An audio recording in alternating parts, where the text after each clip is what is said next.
Pada kesempatan yang baik ini kami akan menyampaikan tentang perkembangan realisasi subsidi dan kompensasi dalam APBN tahun anggaran 2025. Tapi mungkin karena saya waktunya agak terbatas, saya akan agak singkat sedikit ya Pak. Cuman saya respons sedikit terhadap tadi klaim dari BUMN bahwa beberapa ada yang subsidinya belum dibayar di tahun 2024. Saya sudah confirm sama tim kami di sini. 2024 subsidinya sudah dibayar penuh, termasuk kompensasinya. Yang terakhir bulan Juni ya, yang untuk Pertamina dan PLN Juni. Jadi harusnya sudah clear Pak itu. Saya nggak tahu kenapa belum masuk ke rekening mereka. Mungkin kita cek nyangkutnya di mana di mereka, tapi di tempat kami sudah kami kirim. Saya akan masuk langsung ke perkembangan dan tantangan subsidi. Tadi Pak Ketua juga bilang subsidi adalah untuk mengatasi ketidaksempurnaan pasar. Saya setuju Pak, setuju sekali, karena tidak semua anggota masyarakat bisa menikmati atau bisa menikmati kue perekonomian secara merata. Jadi subsidi adalah salah satu alat untuk memastikan mereka juga bisa menikmati kue ekonomi kita yang sedang berkembang. Tapi saya tahu juga bahwa kalau kita salah sasaran, subsidi bahkan bisa memperburuk ketidaksempurnaan pasar. Itu yang kita monitor terus ke depan. Jadi nanti BUMN juga harus lebih hati-hati kalau menyalurkan subsidi, jangan sampai menimbulkan tadi ketidaksempurnaan di pasar kita sendiri. Relatif tingginya Ketua, bisa interupsi. Silakan Pak. Pak Menteri, sebelum maju lebih ini, tadi malam kita rapat sama BUMN itu sampai hampir jam 10 malam. Dan datanya itu data terakhir, bahwa mereka masih punya tunggakan. Nah ini harus dibuat clear dulu. Jadi mana yang benar ini? Pak. Jadi datanya mereka atau datanya Pak Menteri? Supaya kita nggak saling salah menyalahkan. 2020. Gitu Pak, tolong di-clearin dulu. Antara di dalam pemerintah, ini kan pemerintah. Itu Pak. Ya, setahu saya sampai saat sekarang ya 2024 semuanya sudah dibayarkan datanya. Nanti kalau mereka ada klaim data yang belum dibayar, suruh menghadap saya secepatnya Pak. Tapi yang data yang kita miliki seperti itu. Memang 2025 masih ada yang belum dibayarkan, triwulan pertama, kedua, tapi kita mengikuti prosedur yang sedang berjalan sekarang. Kalau kita lihat nanti bulan Oktober, yang triwulan pertama, kedua akan kita bayarkan penuh. Jadi silakan dilanjut Pak. Oke. Jadi tolong nanti BUMN-nya menghadap kami Pak. Kamu bawa nggak? Nggak kan?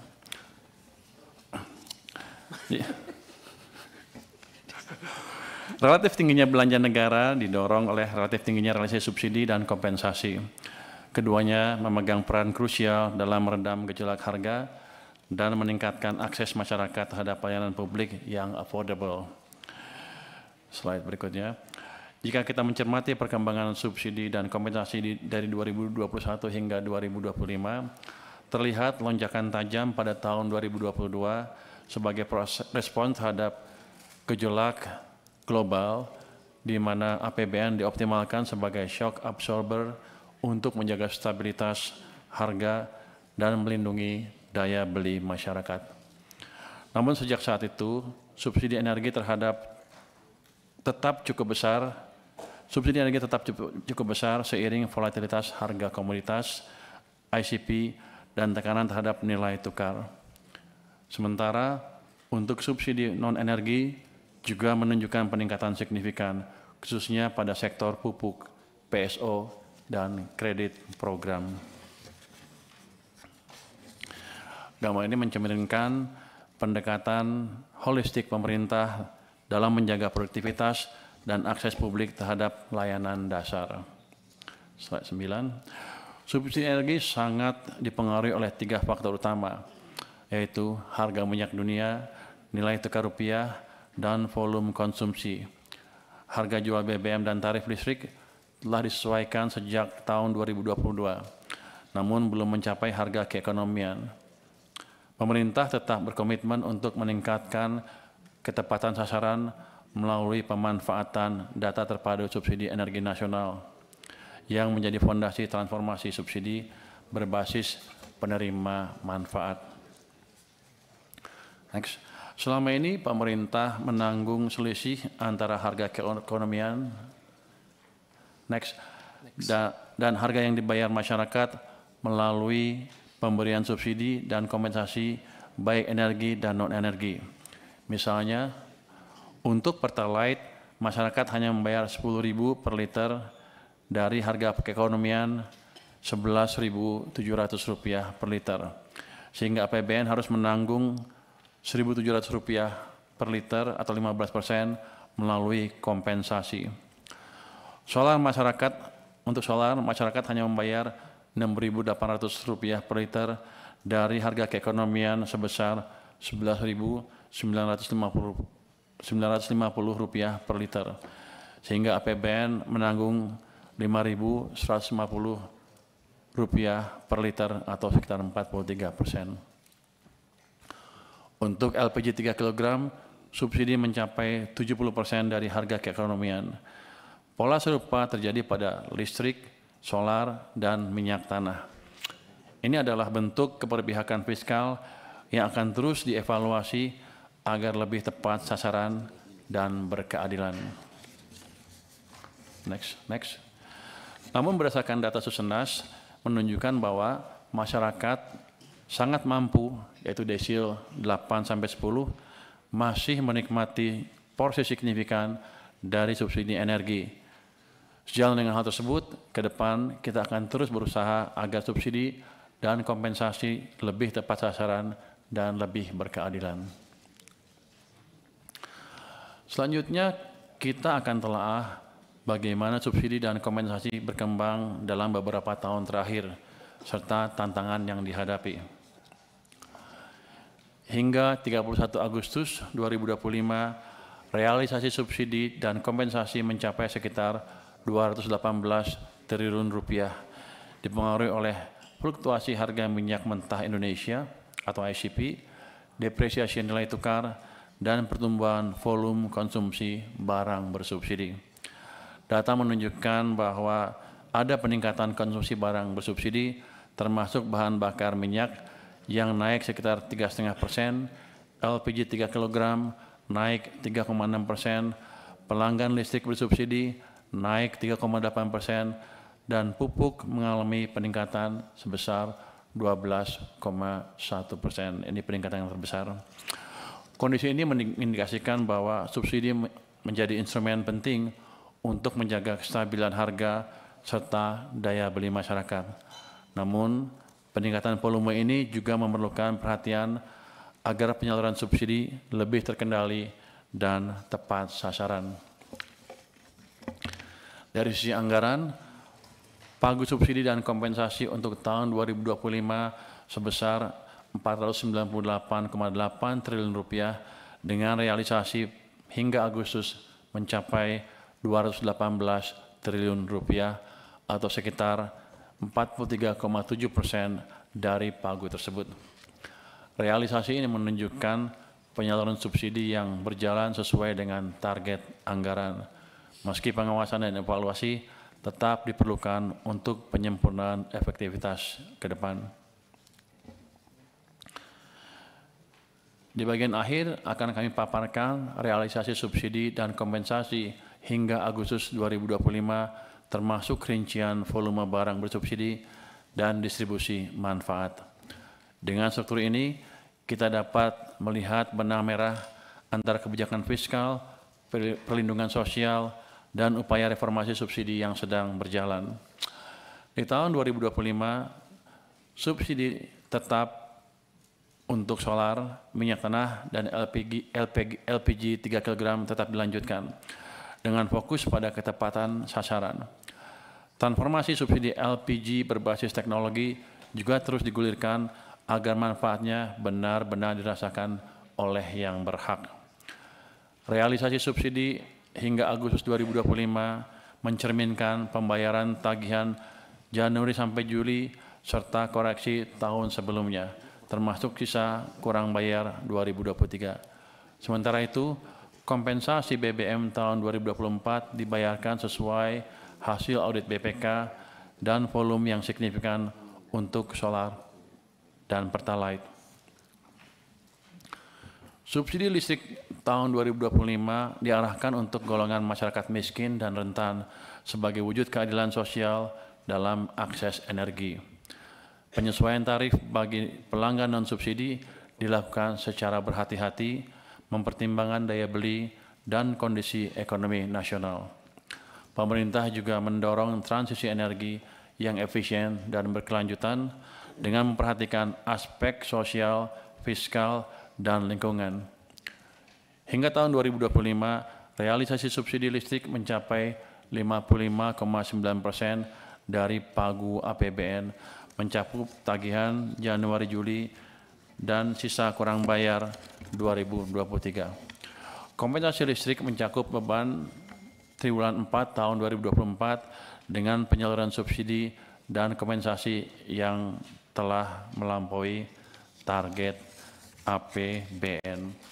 Tapi yang saya tekankan lagi di sini bahwa seluruh tagihan tahun 2024 sudah dibayar penuh. Nanti kalau ada yang kurang, tolong Danantara atau BUMN yang terlibat segera menghubungi saya biar saya selesaikan secepatnya. Demikian Pak Ketua, presentasi ringkas dari kami. Wassalamualaikum warahmatullahi wabarakatuh. Waalaikumsalam warahmatullahi wabarakatuh. Pak Menteri Keuangan yang saya hormati, terima kasih atas paparan yang telah disampaikan.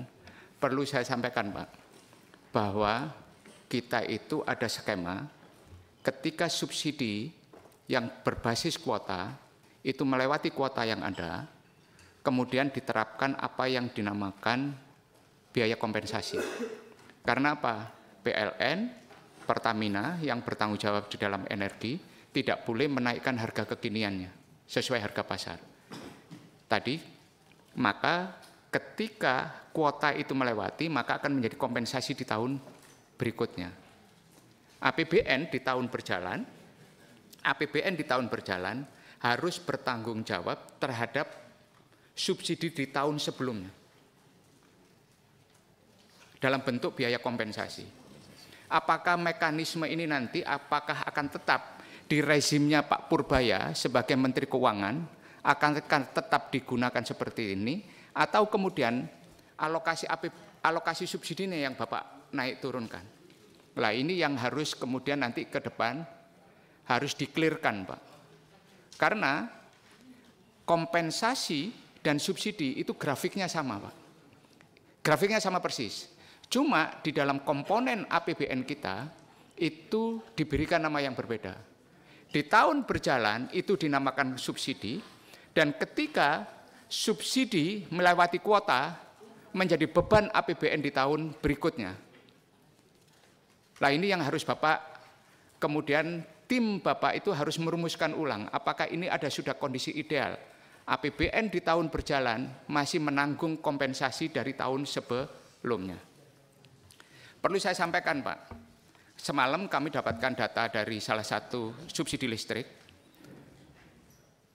Kompensasi kuartal pertama PLN itu ada 27 triliun. Saya memperkuat apa yang disampaikan oleh Pak Mekeng.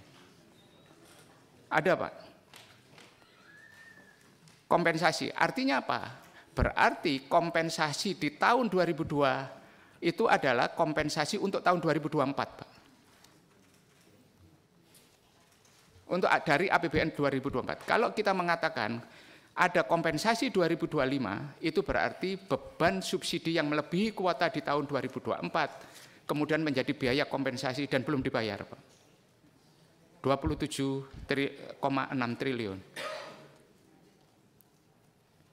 Kemudian ada juga disampaikan mengenai diskon listrik yang belum dibayar sekitar 13,6 triliun. DIPA kekurangan subsidi tahun 2024 sebesar 3,82 triliun PLN. Nah, ini jelas, Pak. Jadi kalau Bapak nanti dapat penjelasan dari anak buah Bapak bahwa semuanya sudah dibayar, ya harus Bapak cek ulang. Ini kita bukan saling menyalahkan, Pak. Kita ingin memperbaiki tata kelola. Karena jangan sampai BUMN yang mendapatkan tugas PSO ini, kemudian yang menjadi tugas mereka dijalankan, tapi kewajiban-kewajiban yang bersifat finansial yang sudah dialokasikan itu kasih giliran nih ke fraksi. Bentar, Pak, saya kasih pengantar. Karena menteri udah mau jalan, jangan nanti pas kita ngomong nggak ada waktu lagi. Saya kasih pengantar itu, Pak. Saya beri kesempatan kepada seluruh anggota untuk mulai bertanya. Per fraksi dulu ya. Enggak, saya jawab dulu Pak, pernyataan Bapak barusan. Nanti kan sejenis kali-kali pertanyaan yang lain kan. Jadi kalau kita lihat Pak, betul memang ada subsidi kompensasi, tapi tidak dibayar di tahun berikutnya. Sebetulnya dianggarkan di tahun yang sama, cuman karena ada proses verifikasi dan lain-lain, biasanya terlambat beberapa bulan. Jadi yang triwulan pertama tahun dan kedua tahun ini sudah dibayarkan, akan dibayarkan kapan? Oktober Pak. Oktober tahun 2025 ini. Yang 2024 sudah dibayarkan semua. Cuman yang triwulan keempat bergeser ke awal tahun karena ada perlu waktu untuk tadi verifikasi, audit BPK dan lain-lain. Tapi dianggarkannya di tahun yang sama sebetulnya. Jadi bukan dibayar tahun berikutnya, tapi dibayarkan sesuai dengan peraturan yang ada. Itu ada Perpresnya. Kita harus ikutin, termasuk dari BPK, dari Irjen kami, yang saya BPKP juga. Tapi yang saya pertanyakan juga kata teman-teman di keuangan, kenapa lama sampai 4 bulan, 5 bulan. Ke depan mungkin akan kita perbaiki itu prosesnya secepat mungkin sehingga 1 bulan setelah mereka ajukan kita bisa keluarkan uangnya. Berikutnya saya beri kesempatan kepada Pak Menteri untuk menjawab apa yang menjadi concern, pertanyaan dan beberapa isu yang disampaikan oleh anggota dan pimpinan di Komisi 11. Terima kasih, Pimpinan, sebelum Pak Menteri sedikit saya boleh? Sudah Pak, tadi Bapak. Sudah cukup? Sudah cukup. Oh, udah. Terima kasih atas pertanyaan-pertanyaannya. Oh, ini kayak ujian PhD ya. Oke, saya akan jawab sedikit-sedikit aja ya. Yang bisa saya jawab, yang nggak bisa nggak akan saya jawab. Sebagian tertulis nanti. Dari PDIP, Pak Andreas menanyakan apakah ada macam-macam kan. Yang utama adalah apakah kita meningkatkan efisiensi. Kalau di pupuk kan kita sudah akan invest di pupuk ya, dan kelihatannya sudah akan membaik. Tapi begini, saya monitor proposal di Danantara. Setiap ada yang berhubungan dengan efisiensi, pengurangan kos segala macam, saya selalu akan PMN kalau bisa. Tapi sampai sekarang juga proposalnya juga nggak terlalu jelas-jelas amat. Jadi kelihatannya nih arena Anda diskusi dengan Danantara semalam dijadikan ajang curcol Danantara ke Anda ya, untuk menekan saya kelihatannya. Nggak apa-apa. Yang jelas gini tadi, apakah untuk energi terbarukan ada dari Pak ini kan jangka panjang sekali kan. Kebetulan saya beberapa minggu terakhir rapat dengan Pak Presiden dan Menteri SDM, ada desain untuk membuat PLTS menggantikan listrik yang ada sekarang. Investasi cukup besar, bisa mungkin sekitar 75 miliar dolar kalau jadi. Tapi pada waktu diskusi pertama saya melihat kosnya masih tinggi, masih 9 sen dolar per kWh. Saya bilang kalau gitu sih subsidi saya nambah. Tapi mereka sedang berusaha terus dan kemarin sudah ada berita bagus. Pada saat sekarang harganya bisa 6 sen dolar per kWh. Saya bilang kalau itu betul, matangkan, kita kalau perlu PMN. Karena pada akhirnya akan hilang itu subsidi yang terlalu besar untuk listrik. Jadi kita nggak diam aja. Tadi Pak siapa lagi ya? Yang nanya tentang energi baru terbarukan. Jadi saya, Pak Primus ya.